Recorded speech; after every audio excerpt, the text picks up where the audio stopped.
ไงเอาบานนี่ของดีกันแล้วท้อบานดี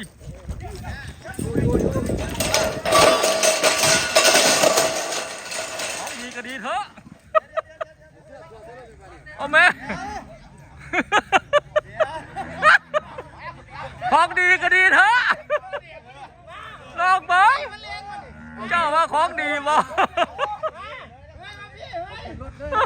มาแมวเฮ้ยมาแมวเจ้าเล็กคนไปเลยเล็ก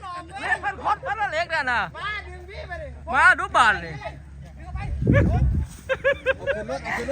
โอ้เอาขึ้นรถนะใกล้ๆรถเดี๋ยวขึ้นเอาขึ้นรถนะแม่โอ้หลายแนวเนาะนั่นเดี๋ยวมันจะขึ้นรถแล้วน่ะเนี่ยเอาขึ้นรถเลย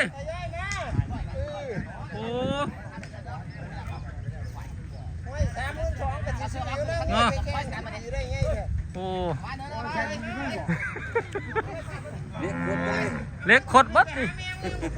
ตลาดคือตลาดเฮ็ดบ่เป็นตลาดยุ่นเฮ็ดบ่เป็นติเขาไม่ค่อยคล้องตีนก้อนโอ้ขาอยู่เลยมันบ่เอาขามันอยู่ที่ขาบ่เห็นคือข้อเนี่ยนั่นบ่ล่ะได้ไฮไลท์เลยเนาะครับมื้อนี้ครับ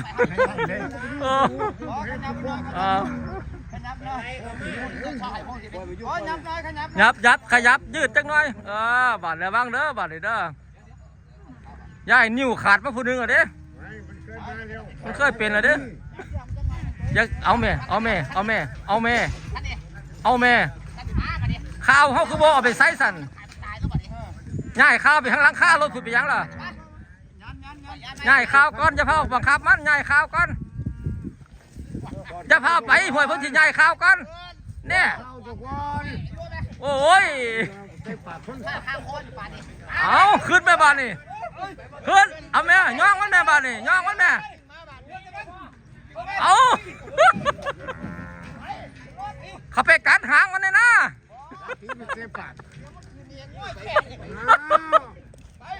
โอ้ย่องเพิ่นให้แม่ข้าวย่ายข้าวไปไหมเนี่ยนะข้าวนั่นย่ายข้าวกันง่ายเข้าเข้าไปง่ายพุ่นนั่นละย่ายข้าวกันบ้านนี่จังย่องมันเพิ่นดอกเดี๋ยวเพิ่นย่ายข้าวอยู่ผู้เอาล้อก็เตรียมจะเอาล้อดิ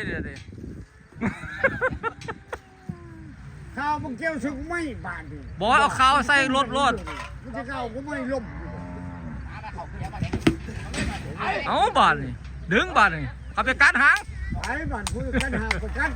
มันปากเลยล่ะพูดจริงเหรอเอ้ยเรียบร้อยแล้วบ้านแล้วโอ้ยเนี่ย